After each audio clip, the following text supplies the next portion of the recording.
एकादशी का व्रत भगवान विष्णु को समर्पित है और इस दिन भगवान विष्णु और माता लक्ष्मी की पूजा बड़े ही विधि विधान से होती है। एकादशी व्रत करने वाले जातक के सभी पाप नष्ट होते हैं, सुख की प्राप्ति होती है। सबसे खास बात तो यह है कि पितरपक्ष की इंदिरा एकादशी को बहुत ही महत्वपूर्ण माना गया है। धार्मिक मान्यताओं के अनुसार इस एकादशी का व्रत करने से जातक के पितरों को मोक्ष की प्राप्ति होती है। यदि कोई जातक इंदिरा एकादशी के दिन व्रत रखकर एकादशी का श्राद्ध करता है, साथ ही भगवान विष्णु की पूजा और कथा करता है, तो ऐसे में 7 पीढ़ियों के पितरों को पाप से मुक्ति मिलती है। आज हम आपको इंदिरा एकादशी व्रत की कथा सुनाएंगे। आप सभी लोग कथा को सुनिए। कथा पसंद आती है तो वीडियो को लाइक करिए, शेयर करिए। चैनल पर हमारे पहली बार आए हैं तो सब्सक्राइब करके बेल आइकन को जरूर प्रेस करिए दोस्तों।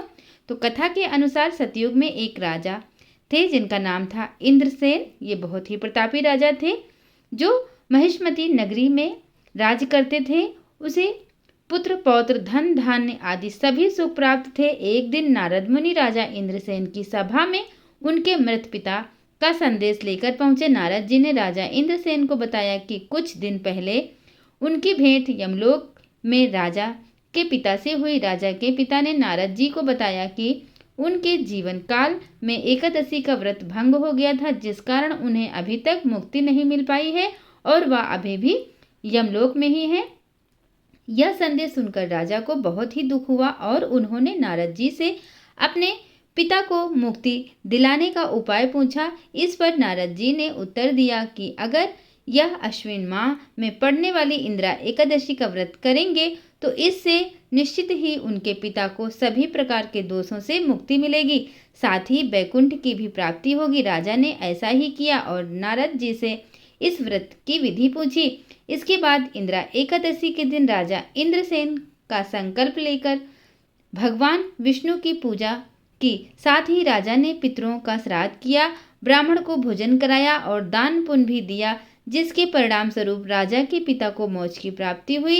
इतना ही नहीं, राजा इंद्रसेन को भी मृत्यु के बाद बैकुंठ धाम की प्राप्ति हुई। देव ऋषि नारद कहते हैं कि ये व्रत इतना पुण्यकारी है कि इसके पुण्य फल के प्रभाव से पितरों का उद्धार हो जाता है तथा जीव के सभी प्रकार के पाप भी नष्ट हो जाते हैं। इस दिन व्रत की कथा श्रवण करने, कीर्तन करने और सच्चे मन से तुलसी और पीपल में जल चढ़ाने, मंदिर में दीपदान करने से सभी प्रकार के दैहिक, दैविक और भौतिक ताप मिट जाते हैं। ये व्रत बहुत ही पुण्य फलदायी है। इसी के साथ ही हम आपको इंदिरा एकादशी का शुभ मुहूर्त भी बता देते हैं। हिंदू पंचांग के अनुसार इंदिरा एकादशी की शुरुआत 9 अक्टूबर सोमवार को दोपहर 12:36 पर होगी और 10 अक्टूबर मंगलवार को दिन में 3:08 पर समाप्त होगी। उदया तिथि के अनुसार इंदिरा एकादशी का व्रत 10 अक्टूबर को ही रखा जाएगा। इंदिरा एकादशी व्रत का पारण अगले दिन 11 अक्टूबर को सुबह 6:19 से लेकर सुबह 8:39 के बीच होगा दोस्तों। तो ये वीडियो आपको कैसी लगी मुझे कमेंट करके जरूर बताइएगा। हमारी वीडियो को पूरा देखने के लिए आपका बहुत बहुत धन्यवाद। हम फिर मिलेंगे नेक्स्ट वीडियो में।